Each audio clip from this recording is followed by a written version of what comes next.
हरे कृष्ण। आज जो बताने को जा रहा हूँ 10 चैप्टर विभूति योग से 3rd नंबर श्लोका मैं पहले देख लेता हूँ। श्रीमद् भगवद गीता যথাযথ কৃষ্ণ কৃপা শ্রীমূর্তিশীল অভয় চরণাবিন ভক্তি বেদান্ত স্বামী প্রভুপাদ প্রতিষ্ঠাতা আচার্য আন্তর্জাতিক কৃষ্ণ ভাবনামিত সংঘ ইসকন।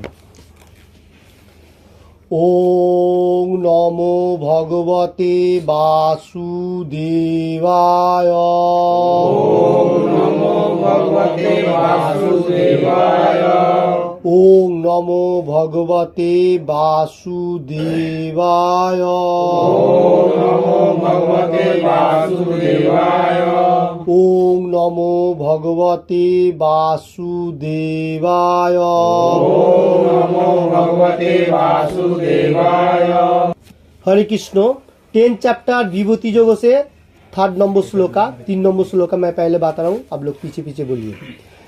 जो माम अजम अनादिम च जो माम अनादिम च वेत्ति लोको महेश्वरम वेत्ति लोको महेश्वरम असम्मूढ़ः समर्तेषु असुमरः समर्तेषु सर्व पापेह प्रमुच्यते सर्व पापेह प्रमुच्यते।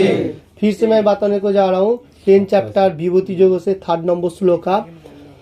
जो माम अजम अनादिम च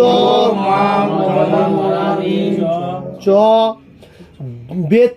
वेत्ति लोको महेश्वरम वेत्ति लोको महेश्वरम असम्मूढ़ः समर्तेषु असुमरः समर्तेषु सर्व पापेह प्रमुच्यते। सर्व पापेह प्रमुच्यते। फिर से एक बार मैं बता रहा हूँ। जो माम अजम अनादिम च जो माम अनादिम च वेत्ति लोको महेश्वरम वेत्ति लोको महेश्वरम असुमरः समर्तेषु असुमरः समर्तेषु सर्व पापेह प्रमुच्यते। सर्व पापेह प्रमुच्यते। ओके, पूरा के पूरा एक बार मैं बताने को जा रहा हूँ। 10 चैप्टर विभूति योग 3rd नंबर श्लोका। जो माम अजम अनादिम च वेत्ति लोको महेश्वरम असुमरः समर्तेषु सर्व पापेयः प्रमुच्यते। ओके, अब बोलिए।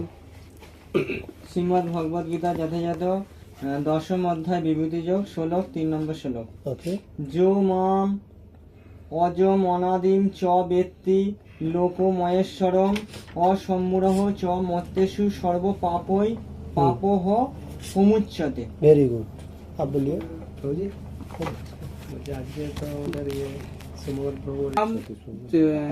अजम अनादिम अनादिम च वेत्ति लोक महेश्वरम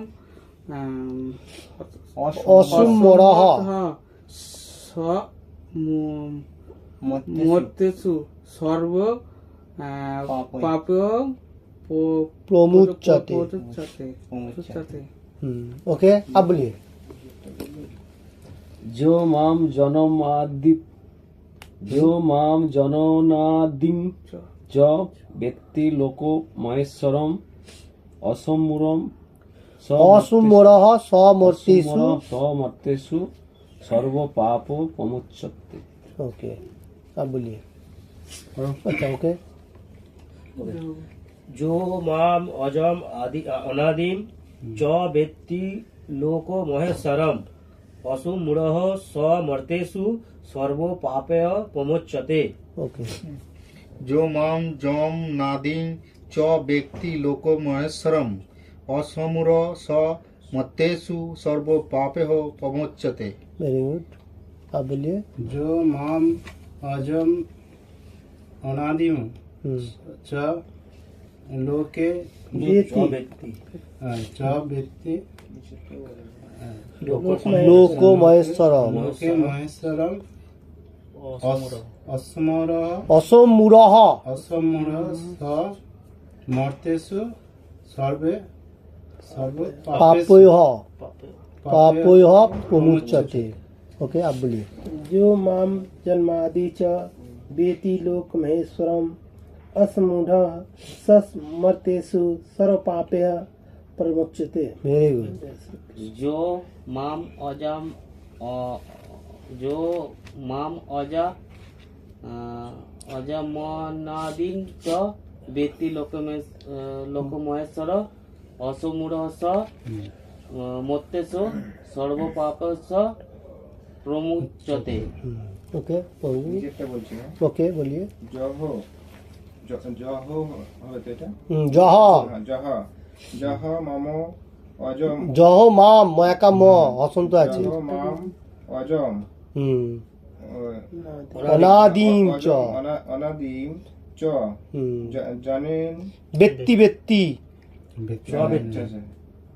ব্যক্তি লোক মহেশ্বরম ওকে অসমূঢ় সহ মর্তেষু মর্তেষু सर्वपापेह प्रमुच्यते।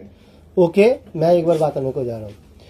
जो माम अजम अनादिम च व्यक्ति लोको महेश्वरम असुमर समर्तेषु सर्व पापय प्रमुच्यते, ऐसा उच्चारण लेने का। नीचे का ऊपर का दोनों ही सेम है, कोई भी एक बोल सकता है। ओके अच्छा, वर्ड बाय वर्ड मैं बताने को जा रहा हूँ बेंगोली में। जह जिनी माम আমাকে অজম জন্ম রহিত অনাদিম অনাদি চ ও ব্যক্তি জানেন লোক সমস্ত গ্রহলোকে মহেশ্বর অসুমর মোহ শূন্য হয়ে সহ তিনি মর্তেষু মরণশীলদের মধ্যে সর্বপাপেয় সমস্ত পাপ থেকে प्रमुच्यते मुक्त हन। वर्ड बाय वर्ड हुआ। इसका बाद मैं बेंगोली में देख लेता हूँ ये श्लोक का ऊपर अनुवाद। যিনি আমাকে জন্মরহিত অনাদি এবং সমস্ত গ্রহলোকের মহেশ্বর বলে জানেন, তিনি কেবল মনুষ্যকুলের মধ্যে মোহশূন্য হয়ে সমস্ত পাপ থেকে মুक्त হন। हरे कृष्ण। इसका हिंदी अनुवाद इस तरफ से है। इधर बताने को जा रहा है जो कृष्ण भगवान का जो ये जन्म है, ये जन्म रहित मतलब अनादि और समस्त गोलों का महेश्वर है। एवरीथिंग गो का वो महेश्वर है। जैसा जन्म रहित बोलेगा तो कृष्ण भगवान का कैसा है, खुद धरती में आता है और खुद निकल जाता है। ऐसा मनुष्य जैसा ऐसा जन्म नहीं है, जैसा हम लोग कोई मातृ गर्भ में जन्म हो रहा हूँ ऐसा हो रहा है। तो कृष्ण भगवान का मातृ गर्भ में जन्म नहीं होता है। जिस टाइम कृष्ण भगवान धरती में आया था वो नारायण रूप में आया था, तो उसने एक एग्जाम्पल दिया जो वो जन्म हुआ ऐसा दिखा रहा है। तो इसलिए उसका देव की उसका माता है, जन्म पालन कर रहे हैं हम लोग। फिर भी वो जन्म रहित मतलब खुद आता है खुद फिर चला जाता है। ये बात बताने को जा रहा हूँ। अनादि बोलेगा तो सबका आगे, जैसा कोई देवता लोग को मनुष्य सबका सबसे पुरानो बोलेगा तो सबसे आगे जो है वो अनादि है। और समस्त ग्रह लोग मतलब मेटीरियल जगत एवरीथिंग महेश्वरम, जितने सारे देव देवी है सबका ईश्वर है, महेश्वर है। और इधर बताने के जो मनुष्य ये बारे में मालूम हो जाता है जो कृष्ण भगवान मतलब जन्म रहित है, मतलब सुप्रीम पर्सनालिटी गॉड है और सब कुछ का कारण है, ऐसा मालूम होने का साथ साथ भगवान का गुणगान कर रहे हैं, वो समस्त पाप से क्या हो रहा है, मुक्त हो रहा है, मोक्ष प्राप्त हो रहा है, जो लिबरेशन कहा जाता है। तो यही सबसे इंपॉर्टेंट बात है इस श्लोक का ऊपर। जो मनुष्य को मालूम चल जाता है देख कृष्ण भगवान ही सुप्रीम पर्सनालिटी गॉड है और कोई नहीं है, सबका ऊपर है, सबका कारण का कारण है। और कोई मनुष्य अभी भी समझ में नहीं आ रहा है, जो बोल रहा है जो कृष्ण भगवान का तो जन्म भी हुआ और मृत्यु हुआ। कृष्ण भगवान का जन्म और हम लोगों का जन्म में से बहुत डिफरेंस है। हम लोगों को क्या है, जन्म होता है, हम लोग छोटा से धीरे धीरे बड़ा होता है, फिर हम लोग वृद्ध होता है, फिर हम लोगों को बॉडी चला जाता है। कृष्ण भगवान का ऐसा नहीं है। कृष्ण भगवान का जन्म हुआ, खुद जन्म लेता है, फिर धरती से खुद ही चला जाता है। उसका बुढ़ा एज किसी ने नहीं देखा। तो उसका एज भी उस टाइम बहुत था, फिर भी वो बुढ़ा नहीं था, क्योंकि उसका जन्म मिथ्या हम लोगों का तरफ नहीं है। हम लोगों को मालूम होना चाहिए।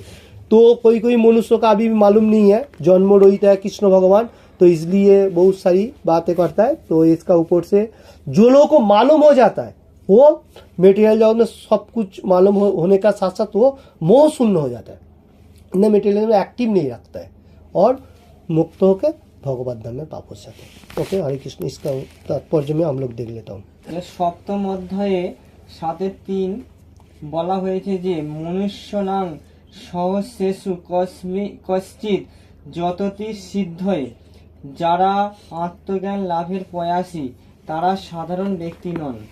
আত্মজ্ঞান বিহীন লক্ষ লক্ষ সাধারণ মানুষের থেকে তারা শ্রেষ্ঠ। কিন্তু যথার্থ আত্মতত্ত্বজ্ঞান লাভের প্রয়াসী মানুষদের মধ্যে যিনি শ্রীকৃষ্ণকে পরমেশ্বর ভগবান, সর্বলোকের মহেশ্বর ও অজ বলে উপলব্ধি করতে পারেন, তিনি अध्यात्म मार्गे सर्वोच्च स्तरे अधिष्ठित। ओके इसका मीनिंग मैं बताने को जा रहा हूँ।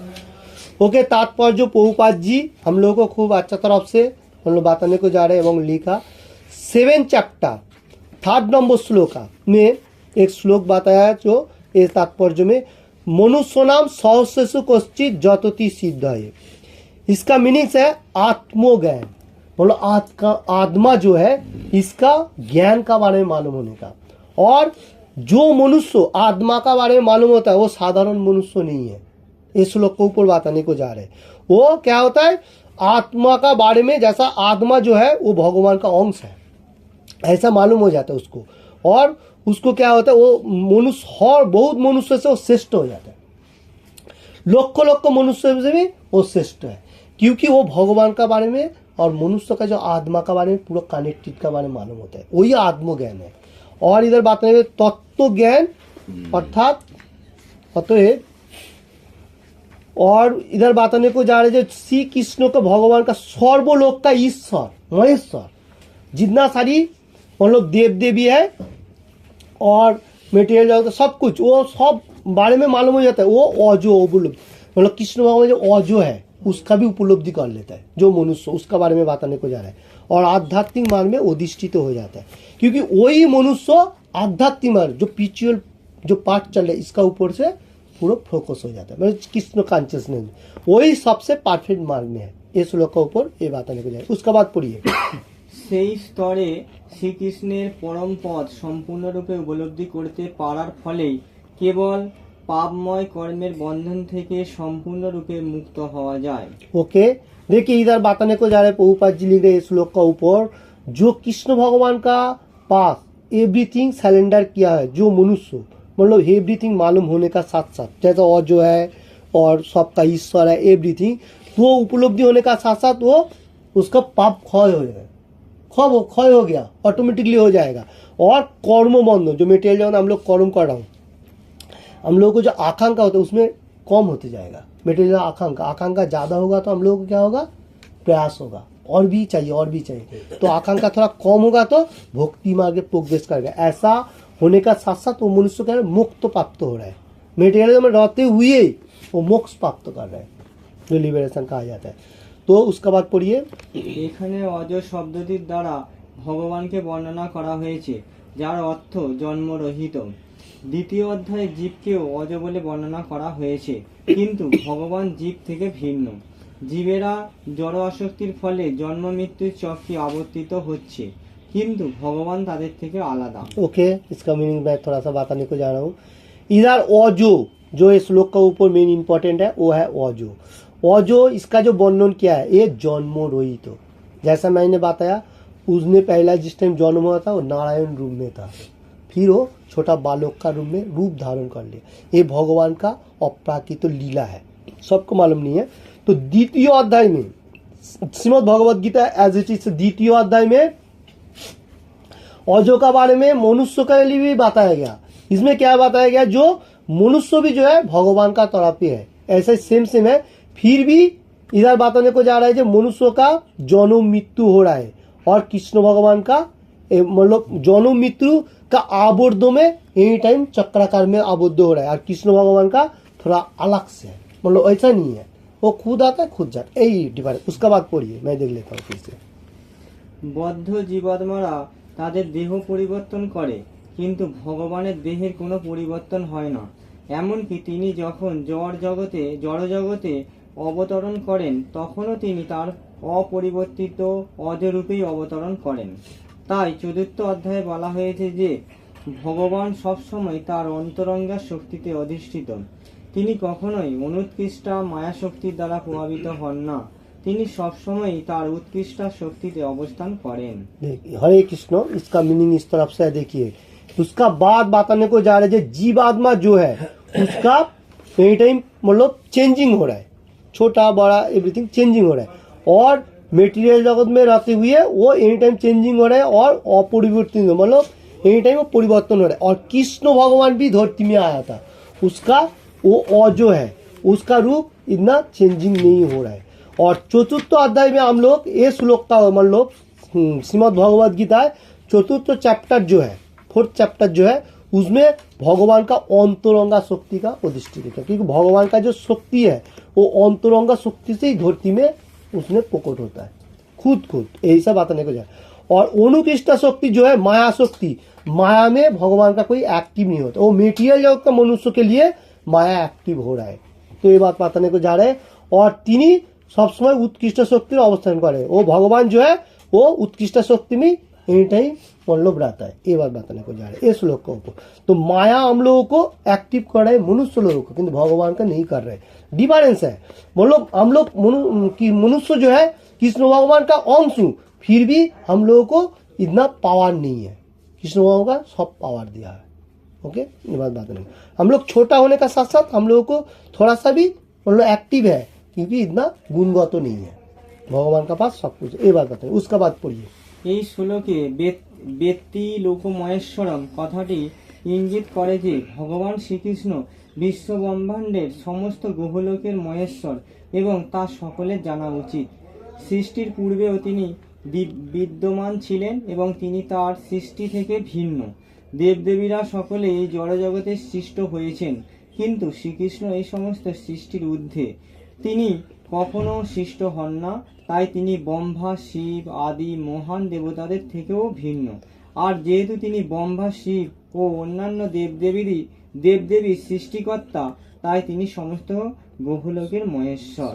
ओके, बहुत इंपॉर्टेंट बात इसमें लिखा गया जो देखिए, हम लोगों को ये श्लोक बहुत इंपॉर्टेंट श्लोक है, हम लोगों को मालूम होना चाहिए ये श्लोक में व्यक्ति लोको महेश्वरम, ये जो इंगित मतलब हम लोगों को दिखा रहा है जो दिशा, वो कैसा है।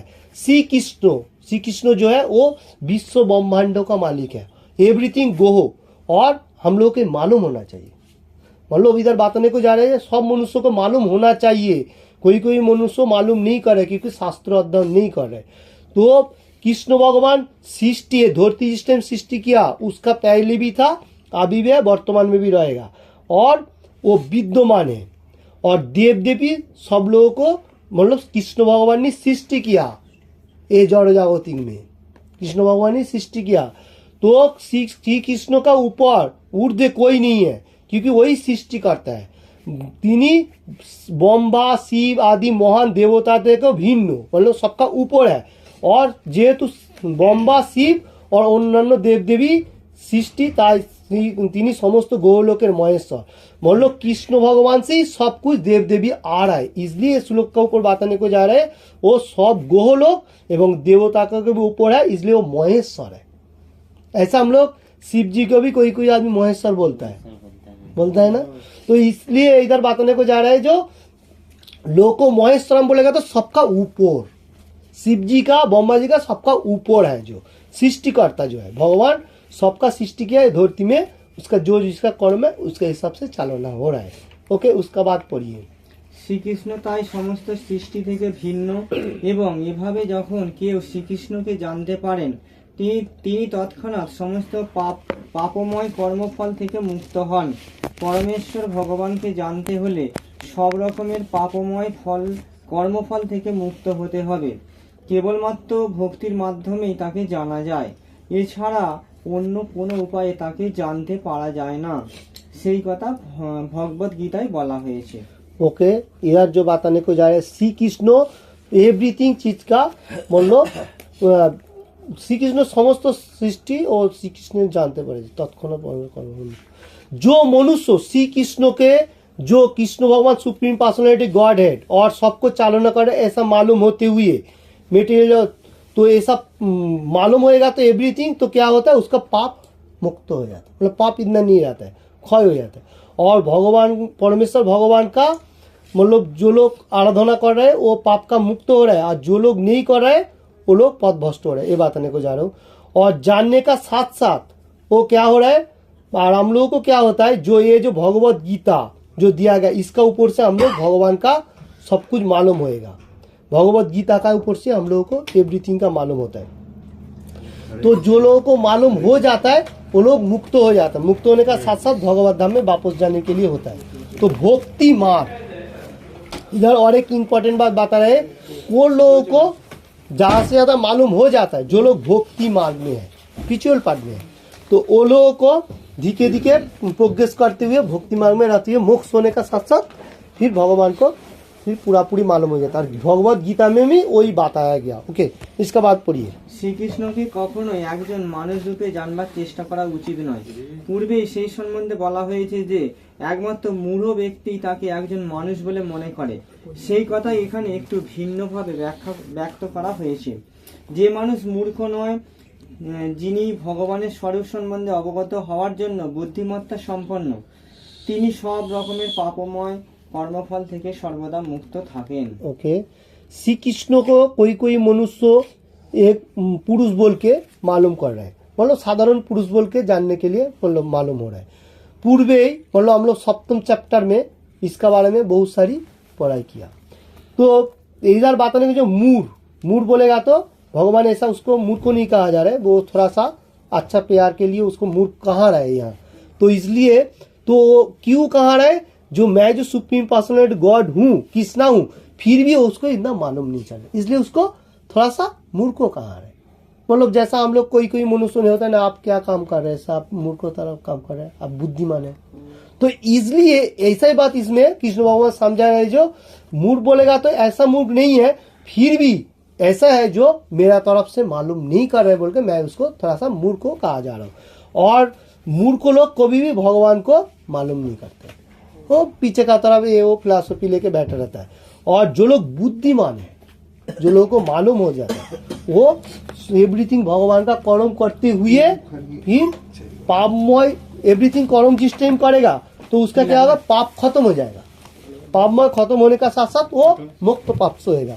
ओके, हरे कृष्ण। শ্রীকৃষ্ণ যদি দেবকীর পুত্র হন তাহলে তিনি অজ হন কিভাবে, সেই কথাও শ্রীমদ্ ভগবতে বর্ণনা করা হয়েছে। তিনি যখন দেবকী ও বসুদেবের সামনে আবির্ভূত হয়েছিলেন তখন তিনি একজন সাধারণ মানুষের মতো জন্মগ্রহণ করেননি, তিনি তার আদি চিন্ময় স্বরূপে আবির্ভূত হয়েছিলেন এবং তারপর তিনি নিজেকে একটি সাধারণ শিশুতে রূপান্তরিত করেন। ओके, इसका मीनिंग इस तरफ से है, कोई मनुष्य, जैसा मैंने पहले ही बताया, श्री कृष्ण को देव की पुत्र बोल के मतलब मालूम कर रहे हैं। तो कृष्ण भगवान का जन्म हुआ ऐसा हम लोग पालन भी कर रहे हो, तो वो कैसे औजो हो गया, औजो मतलब जन्म रोहित तो जो कहा जा रहा है। तो इसके लिए श्रीमद् भागवत में मतलब भागवत में भी बहुत सारी वर्णन किया है।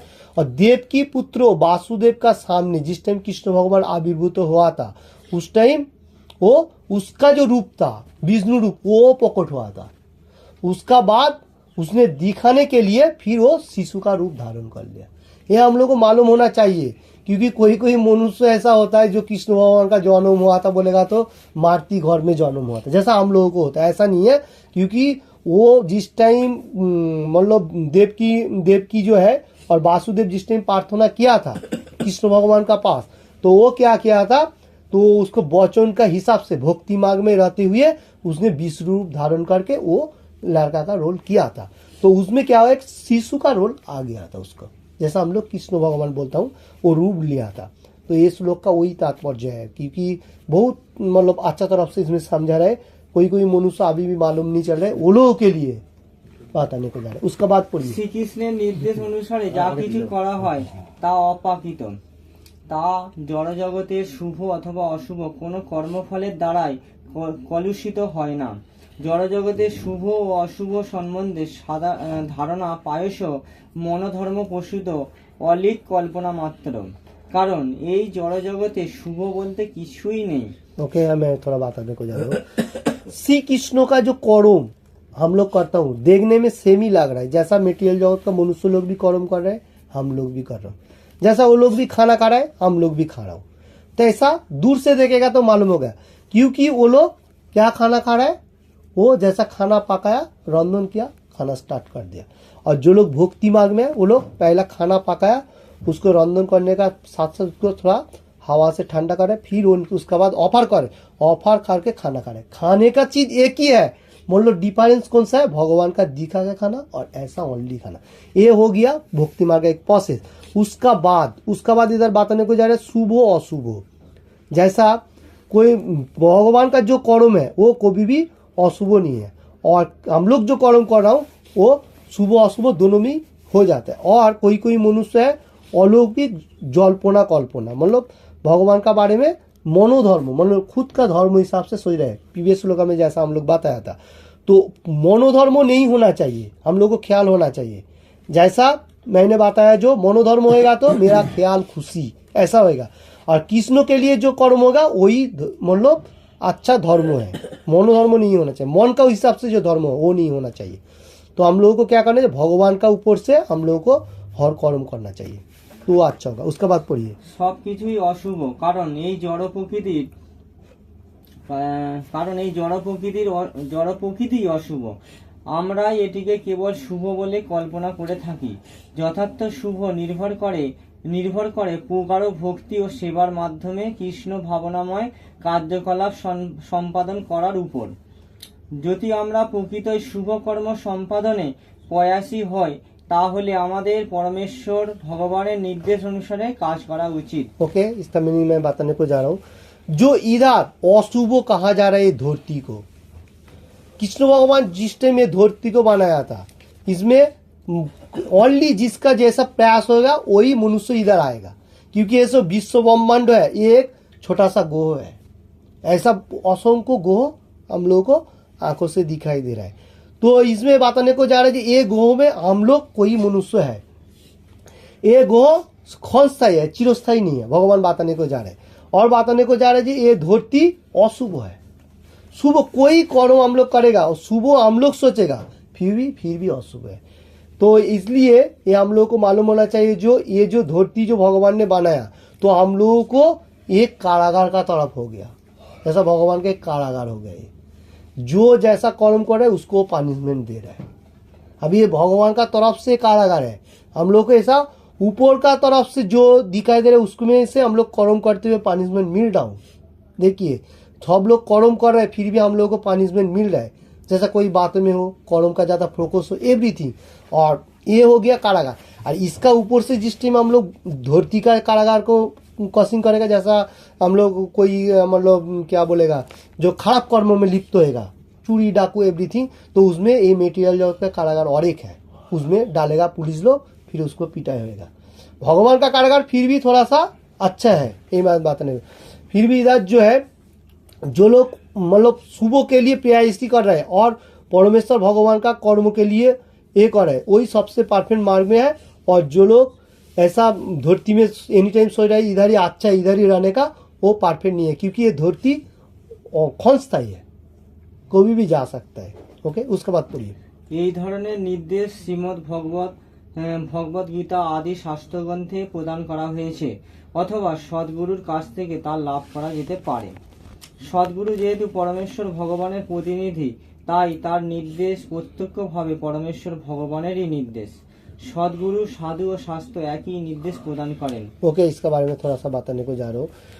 तो इधर बताने को जा रहा है जो श्रीमद् भगवत गीता और भागवतम, ये जो शास्त्र ग्रंथ हम लोग कहाँ से पढ़ना चाहिए, हम लोग को एक गुरु परंपरा होना चाहिए। जैसा हम लोग अभी कर रहा हूँ, एक गुरु परंपरा का हिसाब से चल रहे हैं। कोई मनुष्य है जो गुरु परंपरा नहीं ले रहा है और डायरेक्टली गीता पाठ करे, क्योंकि ये परफेक्ट मार्ग नहीं है, उसमें भूल त्रुटि भी हो सकता है। तो इसलिए हम लोग को एक गुरु चुनना पड़ेगा, वही गुरु भगवान का प्रतिनिधि है। क्यों प्रतिनिधि बताने को जा रहे हैं, क्योंकि भगवान जैसा गीता का वाणी अर्जुन का माध्यम से हम लोगों को दिया, वही गुरु परंपरा से हिसाब से वो गुरु भी हम लोगों को दे रहा है। तो कृष्ण भगवान का साथ और वाणी का साथ कोई डिफरेंस नहीं है। ये बोलने का जो भगवान का जो वाणी है, ये कृष्ण भगवान का जीवों से बैठते हुए सबको प्रचार कर रहे हैं। तो इसलिए हम लोग को गुरु चुनना भी वो मतलब परफेक्ट मार्ग है। तो गुरु होना चाहिए परंपरा में, ये बात बताने को जा रहा है। और गुरु कैसे कैसे बताएगा, साधु सत्संग जो होगा, शास्त्रों ऐसा होना चाहिए। ऐसा ऐसा गुरु है जो मतलब सॉन्ग नहीं कर रहे, कोई दूसरा सॉन्ग कर रहे, तो वो गुरु नहीं होएगा। और शास्त्रों का ऊपर होना चाहिए। ओके, तो वैदिक स्क्रिप्चर जैसा है वैसा होना चाहिए, दूसरा कोई फिलॉसफी में नहीं होना चाहिए। ओके, उसका बात पढ़िए। এই তিনটি উৎস থেকে প্রাপ্ত নির্দেশের মধ্যে কোনো রকম বিরোধ নেই। এই ধরনের নির্দেশের অধীনে সাধিত সমস্ত কর্মই জড়জগতে সব রকমের শুভ বা অশুভ কর্মফল থেকে মুক্ত থাকে। কর্মকালে ভক্তের অপাকিত মনোভাবই হচ্ছে যথার্থ বৈরাগ্য এবং তাকেই বলা হয় সন্ন্যাস। ओके, इसका मीनिंग मैं बताने को जा रहा हूँ। जो गुरु का ऊपर से साधु संग करते हुए शास्त्र अध्ययन करेगा हम लोग, तो वही सबसे अच्छा होगा। और इसमें हम लोग को मेटीरियल जगत में रहते हुए भी इतना शुभ मतलब बैड एंड गुड जो होगा, जो अशुभ जो कहा जाएगा, उसमें से कर्म बंधन से हम लोग को छुटकारा मिलेगा। हम लोग तो कर्म कर रहा हूँ, उसमें भी बहुत सारी पाप हो रहा है, तो वो क्या हो रहा है, हम लोग जिस टाइम भगवान का गुणगान कर रहा हूँ व भगवान का क्लास कर रहा हूँ, उसमें हम लोगों को थोड़ा सा पाप कम होते जा रहे हैं। जैसा कृष्ण प्रसाद खाएगा तो हम लोग को पाप कम होएगा, नहीं तो हम लोग सेफ ओनली रंधन करके खाएगा तो हम लोग पाप ही भोग करेगा। जितना टाइम तक हम लोग अगर ऑफर नहीं किया, आप अगर जैसा शास्त्रों में बताया पत्रम पुष्पम फलम तो हम ऐसा ऑफर करेगा, वही परफेक्ट मार्ग में है। और उसका ऊपर ज्यादा हम लोगों को देखने का जरूरी नहीं है। तो वही बात इसमें आ रहा है, जो लोग भक्ति मार्ग में है वो लोग मेटीरियल जगत में कर्म कर रहे हैं, और वो क्या हो रहा है, ऐसा करते करते वो वैराग्य बन रहे हैं, मतलब जी के उसके मेटीरियल आकृष्ट कम होते जा रहे हैं। तो उसमें क्या हो रहा है, फैमिली के साथ रहते हुए भी वो सन्यास का तरफ हो रहा है। कोई कोई मनुष्य सन्यास भी हो रहा है, वो अलग बात है, वो हाई स्टेज में चला गया। तो ऐसा भी वो लोग सन्यास है, जो लोग अगर हाई अच्छा डिवोटी है, प्योर डिवोटी का जो बातें मैं बात है, वो लोग ज्यादा बातें नहीं करता है, सिर्फ शास्त्रों के ऊपर जो बातें वही बातें करता है, उसका ऊपर नहीं। वो तो कर्म कर रहे हैं, सब मनुष्य जो कर्म का बात है वो कर रहे हैं, फिर भी उसका एक प्रोग्रेस रह रहा है, क्या एनी टाइम भगवान का चिंतन हो रहा है। चिंतन होने का साथ साथ उसको वैराग्य तरफ हो रहा है, वैराग्य को ही सन्यास कहा जाए इधर। ओके, उसका बात पढ़िए। কর্মকালে ভক্তের অপাকিত মনোভাবই হচ্ছে যথার্থ বৈরাগ্য এবং তাকেই বলা হয় সন্ন্যাস।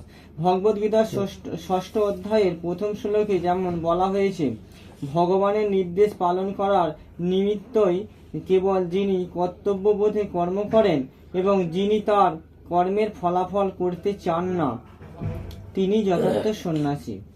ভগবানের নির্দেশ অনুসারে যিনি কর্ম সম্পাদন করেন তিনি যথার্থ সন্ন্যাসী ও যোগী। কেবল সন্ন্যাসী বা ভণ্ড যোগীর বেশ পরিহিত মানুষেরা নয়। ओके, बहुत इंपॉर्टेंट बात बताने को जा रहे हैं। प्रभुपाद जी लिख रहे हैं, भगवद गीता जो हम लोग अध्ययन करो 6 चैप्टर में फर्स्ट नंबर श्लोका में बताया गया जो वो कैसा कर्तव्य कर्म करना है। इसमें बताने को जा रहे हैं जो कर्म करो, फल का इतना मतलब इंटरेस्ट नहीं रखो, फल भगवान देगा। ऐसा नहीं है जो कर्म कर रहे हैं तो आप बॉस को नहीं बताएंगे जो पकड़ नहीं पा रहा, ऐसा नहीं है। तो आप कर्म करो, कर्म का ऊपर आप उसको फोकस रखो, देखो ऑटोमेटिकली आपको फल आएगा। तो ये श्लोक का ऊपर ये बताने को जा रहे। और भगवान का निर्देश कर्तव्य कर्म मतलब कर्तव्य कर्म जो हम लोग करेगा वही परफेक्ट है, अनाश्रित कर्म फल। जो लोग मतलब कर्म करते हुए भगवान का एनी टाइम गुणगान कर रहे वो कर्म सन्यास है, मतलब कर्म का बारे में मालूम होते हुए ये बात बताने को जा रहे। और इधर बताने को जा रहे जो यथार्थ सन्यासी योगी, जो लोग कर्म कर रहे फिर भगवान का गुणगान कर रहे, वही यथार्थ करने वाले एवरीथिंग हो गया, सन्यासी हो गया, एवरीथिंग हो गया। और जो लोग ऐसा ड्रेस पोशाक पहन के अभी भी है बहुत सारी, जैसा साधु हो गया और तो खराब कर्म में लिप्त है, 4 नियम पालन नहीं कर रहे, जैसा आमिष आहार कर रहे, कहाँ जा रहे, कहाँ निशा कर रहे, ये क्या है, ये सन्यास है? भ्रष्ट साधु है, ये बात बताने को इधर जा रहे भंड है।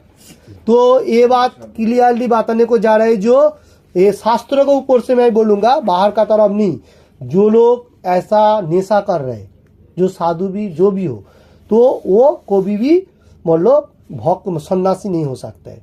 कोई कोई जोगी पुरुष है, इंडिया में बहुत सारे होगा, तो वो लोग क्या करता है, जोगी पुरुष है, डेज नहीं है, कुछ नहीं है, जैसा जोगी बन के ऐसा ऐसा हो गया, फिर वो क्या निशा कर रहे, वो जोगी नहीं है। शास्त्रों के ऊपर से बताने को जा रहे हैं। ऐसा नहीं होना चाहिए, क्योंकि ये श्लोक बहुत इंपॉर्टेंट श्लोक है। तो वो भोंडो जोगी जो ऐसा निशा करे, जो 4 नियम पालन करे, वही परफेक्ट जोगी है। अगर वो रूम पे ही रहे, वो मुश्किल नहीं है। फैमिली के साथ रहो आराम से, बच्चा काच्चा सबका साथ रहो, मुश्किल नहीं है। आप भगवान का 4 नियम पालन करो, भगवान का गुणगान करो, जैसा जैसा शास्त्रों में बात है, वही परफेक्ट जोगी होगा। अभी जिसको जो अच्छा तरफ से भगवान का कर्म करते हुए भगवान का पूरा सरेंडर हो गया, वो परफेक्ट होगा। इसमें खुद को कोशिश होना चाहिए, ये किसी का भागीदारी नहीं है पाप पुण्य का, और इसमें पाप भी नहीं है, क्योंकि शास्त्रों में जो बातें हम लोग जो कर रहे हैं इसमें पाप पुण्य का ऊपर है। पाप पुण्य कौन सा होता है? जो लोग मेटेरियल में कर्म कर रहे हैं वो लोग सकाम कर्मी है। वो लोग क्या कर रहे हैं, जो कर्म किया उसका फल आकांक्षा पहले ढूंढने के लिए सोच रहे हैं, उसमें क्या होता है, हम लोगों को पाप हो जाता है। जो मनुष्य कर्म कर रहे, कर्म के ऊपर फोकस रखते हुए जो आ रहे हैं भगवान ही दे रहे हैं ये सोच रहे हैं, और उसमें इंटरेस्ट भी ज्यादा नहीं हो रहा है। भगवान का गुणगान करते हुए कर्म कर रहे हैं, जो मिल रहा है भगवान ही मेरे को दे रहे हैं, ये मेरा पाप हुआ है।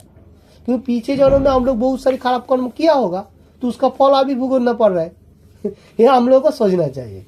जैसा हम लोग कोई मनुष्य अभी मतलब भक्ति मार्ग में आते हुए कोई फॉल डाउन भी हो रहा है, वो सोचेगा जो इसलिए ये हो गया वो हो गया, ऐसा होगा। ऐसा नहीं है।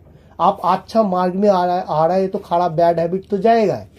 अगर उसमें आपको थोड़ा दिक्कत होगा, इसमें मुश्किल क्या है? उसको कसिंग करेगा, भगवान परीक्षा ले रहा है, कसिंग करेगा तो फिर धीरे धीरे भक्ति मार्ग में आएगा।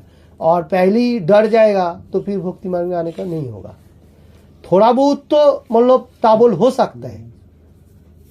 तो ये श्लोक का ऊपर वही है। तो साधु का मतलब देश पोशाक पढ़ने से नहीं होगा। कोई मनुष्य भी जाता है ऐसा गांव में जो साधु का देश पोशाक पढ़ता है, पैसा उपार्जन कर रहे हैं, वो भी नहीं होना चाहिए। जैसा शास्त्रों में बताने को जा रहे हैं, जैसा अभी हम लोग गुरु परंपरा में है, इस्कॉन का जैसा जिंदगी सेंटर है, उधर ऐसा नहीं है। जो आप खुशी में जो दिया उसमें ही खुश है, अब नहीं देगा भी चलेगा।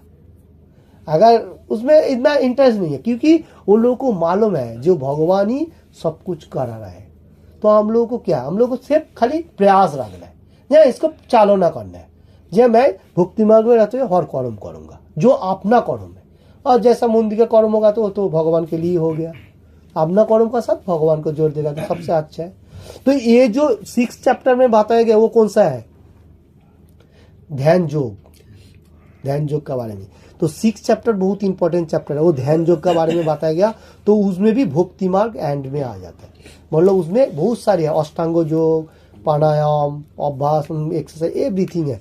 तो लास्ट में भगवान ने बता रहा है जो भक्ति मार्ग सबसे इंपॉर्टेंट है। तुम कितना भी योग करो, वो योग का कोई मीनिंग नहीं, वो एक प्रोग्रेस हो सकता है भक्ति मार्ग में आने के लिए, क्योंकि उसमें टैबलिस्ट नहीं है। तो हम लोगों को भक्ति मार्ग इंपॉर्टेंट। तो ये श्लोक में इतना है। ओके, हरे कृष्ण। कोई क्वेश्चन हो तो बोलने का।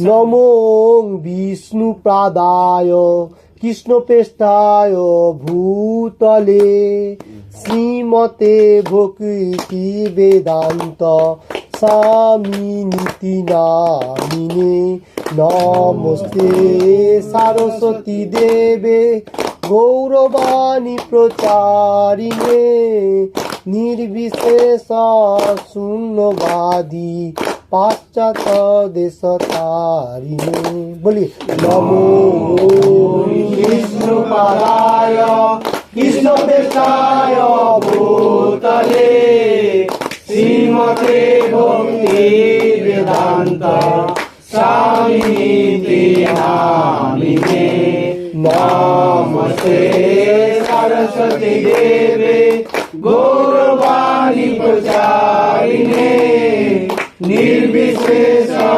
शून्यवादी पाश्चात्य देश तारिणे। जय श्री कृष्ण चैतन्य प्रभु नित्यानंद श्री अद्वैता गदाधर शिवासादि गौर भक्त वृंद। जय श्री कृष्ण चैतन्य प्रभु नित्यानंद श्री अद्वैता गदाधर शिवासादि गौर भक्त वृंद। हरे Krishna Krishna Krishna Hare Hare Hare Ram Ram Ram Hare Hare Hare Krishna, Hare